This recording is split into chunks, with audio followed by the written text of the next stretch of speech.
Hello, my name is Roland Dupre and I'm a puppeteer and I'm also a librarian here at East Hartford Public Library.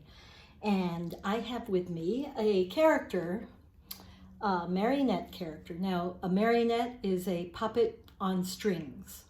That's the definition in English. And this is his controller here that we're going to talk about. But I just wanted to give you a taste of what he looks like. This is a character of Pierrot, built by Roger Denis, and he's a wonderful character. I can't show him full body yet because we're doing a close-up, but he'll eventually get shown.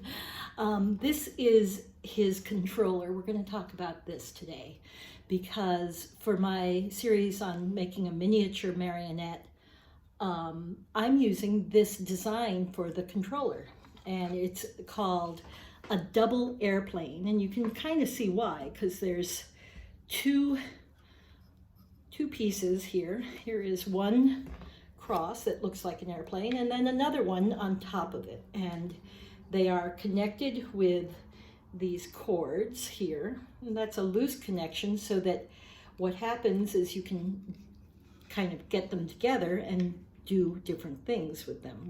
When they're together, they're one kind of control, and when they're separate, it's another kind of control. When they're separate, you can move this bar here, and the knees will lift when you're moving it like that. That's called, this piece is called a walker bar. Sometimes it's separated on another kind of controller, but for now, this is what the double airplane lets you do. And then when you connect them, then you can do different things with the head and other, the back string and different things. So the miniature marionette I'm doing has a very, very tiny double airplane control, which I'll show you in the next video of miniature marionette. I just wanted to show you this. Here's the knee string. This at the end of this is the knee string, and that's the farthest point of the controller. And you want the knee strings to be outside of everything else so that when it lifts, and let me show you, when you're lifting it, you're not going to connect any other strings. The hand strings, you can see, are connected with what we call a continuous string. And when I pull this is a continuous string. You can see it's going through these eye hooks here. And when I lift it, both his hands go up. So that's basically the top of the double airplane controller, is the knees and the hands.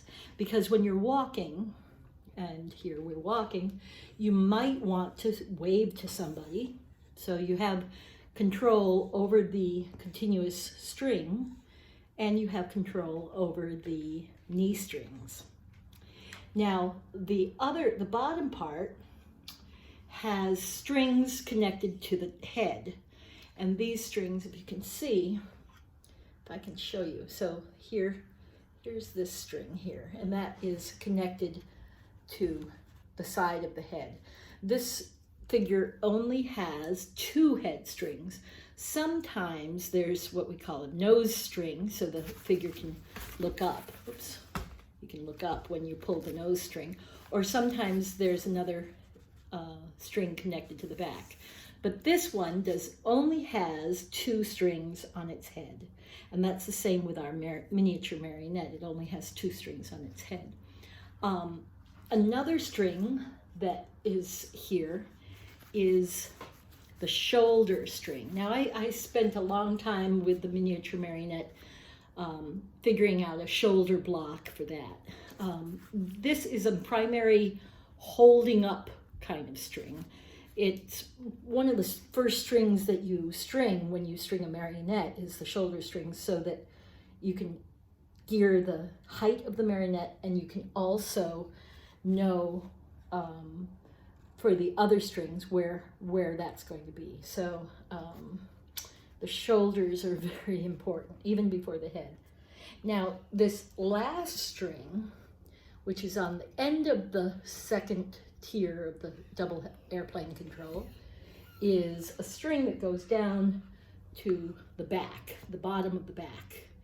And that's so the figure can bend over, and it's a great kind of thing. I'll show you a little bit of that when we get the full thing going. So those are the strings. We have the back string, we have the shoulders, we have the head, we have the hands, and we have the knees or the legs. All right?